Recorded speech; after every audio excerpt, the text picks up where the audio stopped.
All right, so we've got this gun here that a customer sent in. It's a Shocker amp, and they're saying that the gun is booting right into programming mode, which is pretty common um, for all guns that require you to hold the trigger down as you turn them on to access the programming mode. Now, I'm probably exaggerating, but I've seen it a million times where the trigger has been adjusted to the point where the part of the trigger that pushes against the micro switch is set too long and it's holding the micro switch down. So let's actually, before I pull the trigger out, let's actually just see what this does when I turn it on. So we're going to power on, and it does. Boop, powers on right into programming mode. It's blinking at me, meaning some of the trigger is being held down. If I pull the trigger, nothing's happening. It's not switching through any options. I don't feel the micro switch in there. So it leads me to believe that there's definitely an issue with how the trigger is interacting with the micro switch inside the gun. And again, it's so common. People adjust it. They think they're, oh, I'm going to make the trigger pull so short. I'm going to make it so I barely got to touch it and it fires. Well, then they just barely overdo it, and it's just holding the switch down. So if I pull the trigger out and look at it, first thing I see right off the bat is the activation for the trigger is not that far out. So this is the part of the trigger that's going to push against the micro switch, which is sitting right back in here. And normally I'd see that way out because people tried to make the activation happen right away. And then it is just too far and it's holding the switch down. But this is really far in. Another thing that I'm noticing is this screw right here is very low. So this is the stop screw or the travel limit screw. So when the trigger rotates backwards, or I shouldn't say backwards, when you pull the trigger, all right, so this is in here like this. So when you pull the trigger, it's going to rotate backwards like that. And this screw at the top controls how far the trigger rotates back before it stops. The height of this screw hits up against a piece that's up in the top of the body, and it limits the travel of the screw in this direct, or the trigger in that direction. This is your activation screw, which controls where the trigger touches the micro switch. And then you've got two screws up in here. One is your magnetic return, and the other is your start position. So depending on how far these screws are in or out, will control how much return is pulled by the magnet, how hard it pulls back. And then the other one controls where the trigger comes to rest. Because when the trigger comes to rest, it's going to rest forward like this. So this back screw, wherever it is set, if it's set up, it's going to keep the trigger back like this. Or if it's further down, so if it's further this way, it's going to allow the trigger to move further forward and come further out when you let go of it. So this looking like this, so this being really low and this being really short, leads my brain into a whole other category of potential problems where the trigger itself was allowed to move too far and has done some damage to the inside, which I've seen many, many times as well. So what I'm going to do is put this back in, and then we're going to take these things off, and we're going to start looking around inside there. So the first thing I'm going to do is remove the frame. Actually, I'm going to power this off. I'm going to remove the frame. I'm going to remove the grips.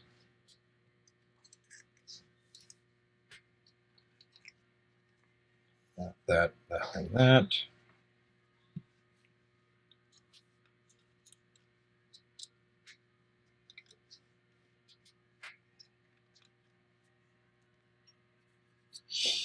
And then we're going to pull this off.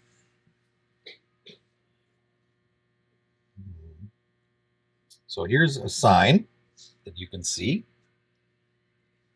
of an issue right away. If we look at the back of this plastic piece right here, this is the section that when you pull the trigger, that stop screw that I talked about, the travel limit screw, pushes up against this. So that when it hits this piece right here is what stops it from moving any further.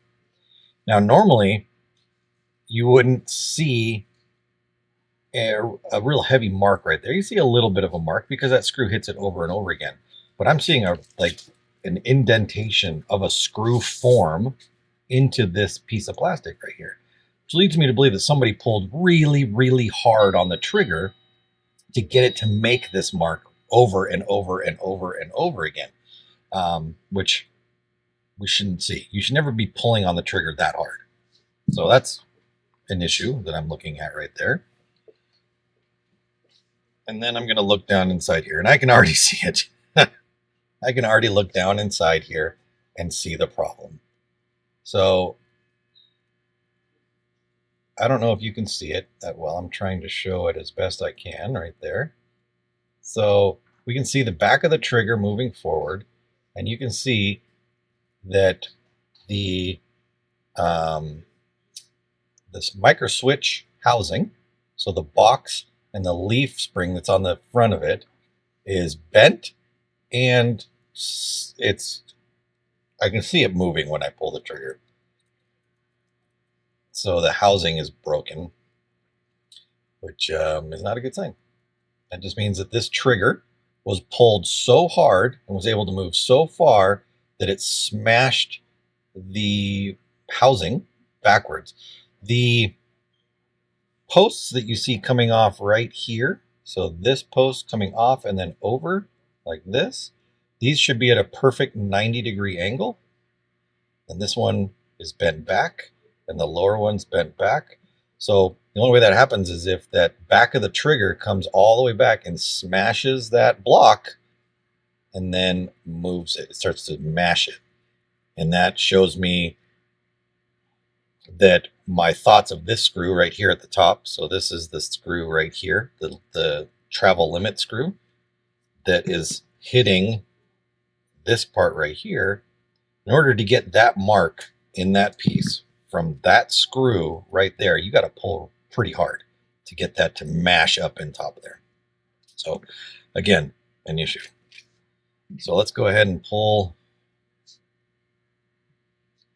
Let's take our battery out. Let's get our board out.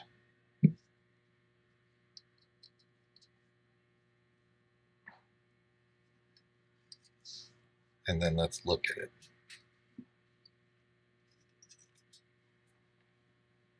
All right.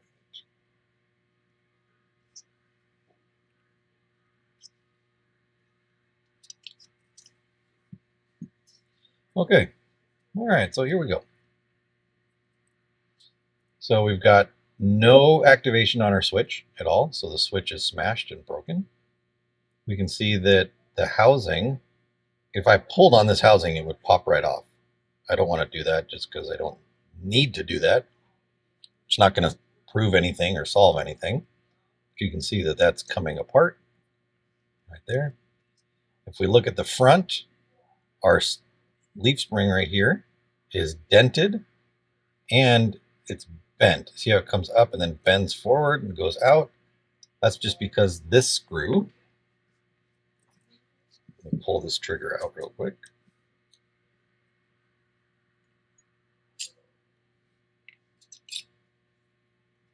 So this screw has just been mashing up against there like that over and over and over and over again.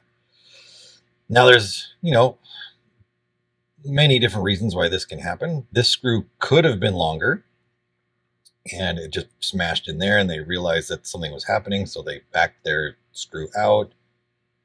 I don't see any kind of wear on here, so I don't know if their trigger's been, or if this screw has been adjusted or not. Sometimes I would see some wear around the outside of this right here, where this Allen key goes in to adjust that. It's really tight, It's all the way in. So, I don't know. Tricky right there. That definitely needs to be adjusted, though, to limit the travel going backwards. But this board is dead. There's no way to replace that. If you were a great solderer, you could find this switch somewhere. You could unsolder these connectors, take these screws out, pull the switch off, put a new one on, resolder it, and it would be fine.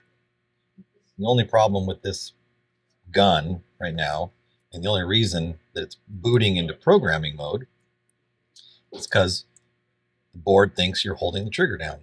And because this has been smashed, it just constantly thinks the trigger is being held down. So I'm going to go grab another board. I'll be right back, and then we'll look at that one.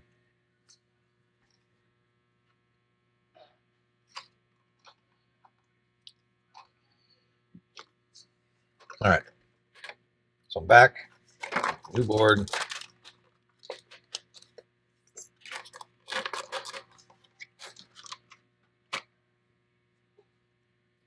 Now we can see if we look down from the top that these are perfect.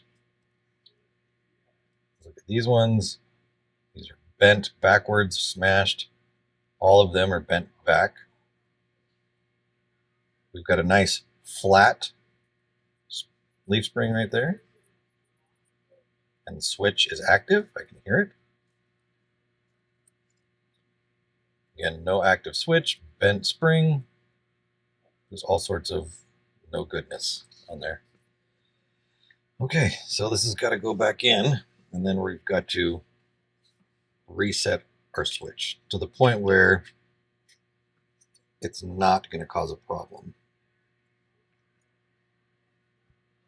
And that's the thing with triggers, you know, people want to set them up the way they think they should be, which is fine. You can mess with your trigger and move it around, but you want to make sure that you're doing it to the point where you aren't causing an issue inside the gun.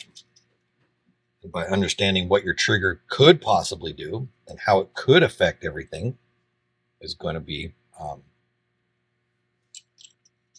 integral to making sure you don't have any problems. So I just want to see what this setup is in here, and I'm going to adjust it, and I'm going to watch it as I pull the trigger so I know I'm not going to cause any issues. So it's bottoming out against there, and that's trigger's pretty flat like there. I would like my activation to be more in this position over here rather than all the way back here. But again, that's just me.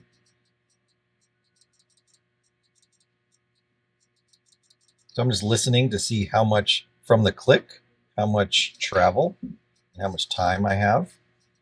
Because one thing about these is once I put this together, I can't see down inside there, so I don't really know what's happening.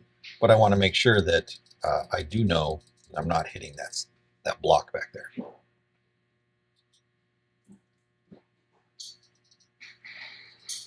All right, so what I'm going to do, I'm going to take this out again.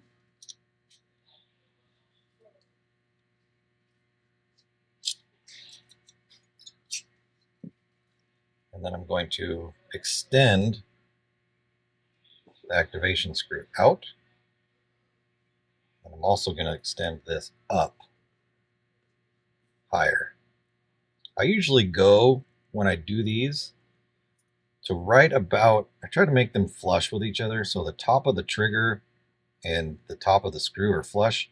And it gives me a good starting position on trigger travel.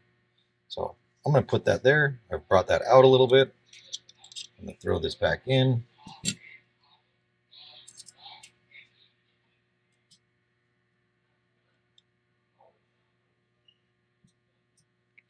And then I'm going to look down inside here. Now my trigger is in the more forward set when I've activated the trigger or the switch. And then I'm just going to kind of look and see how much travel. There's my click right there, and then I have that much travel before it bottoms out. So I want to make sure that I'm not pulling the trigger that far after to let it bottom out. So now what I'm going to do, I'm going to put this on.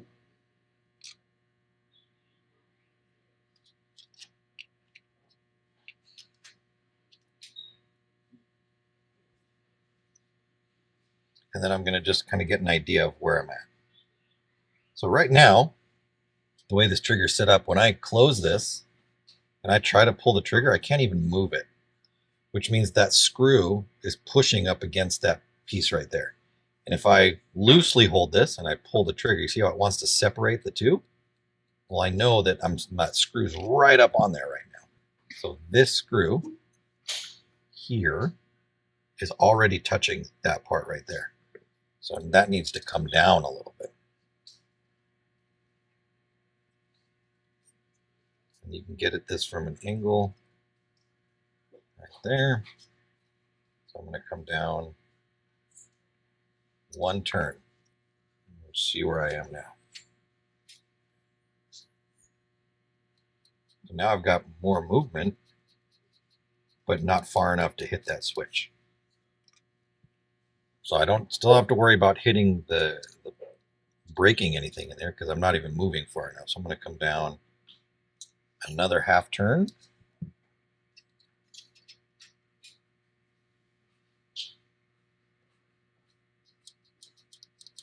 Now you can see I'm activating. So the difference between a full turn and a half turn is crazy.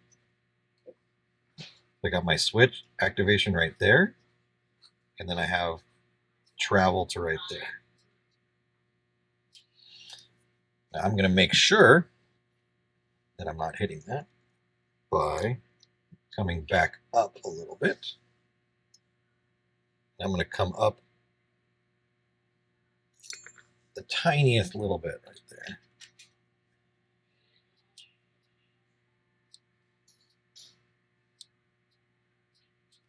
All right, so now I'm going to put this rear screw in because you're really not going to know how the trigger is really set up until everything's tightened down.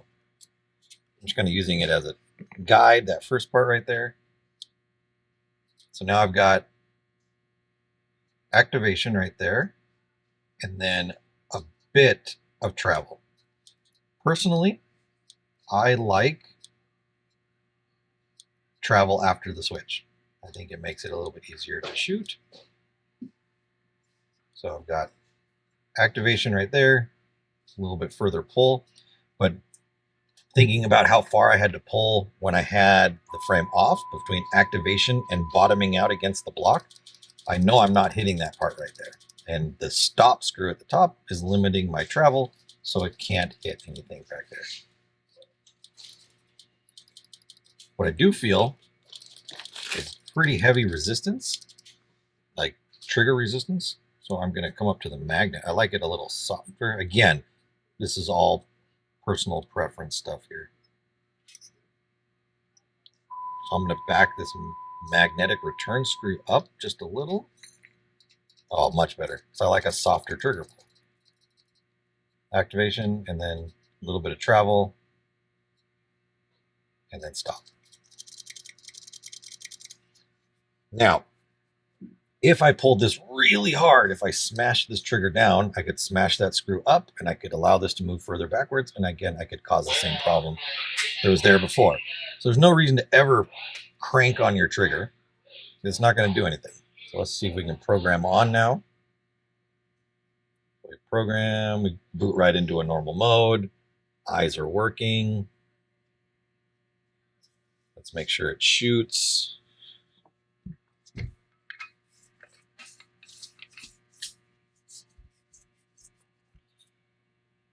Eyes are off.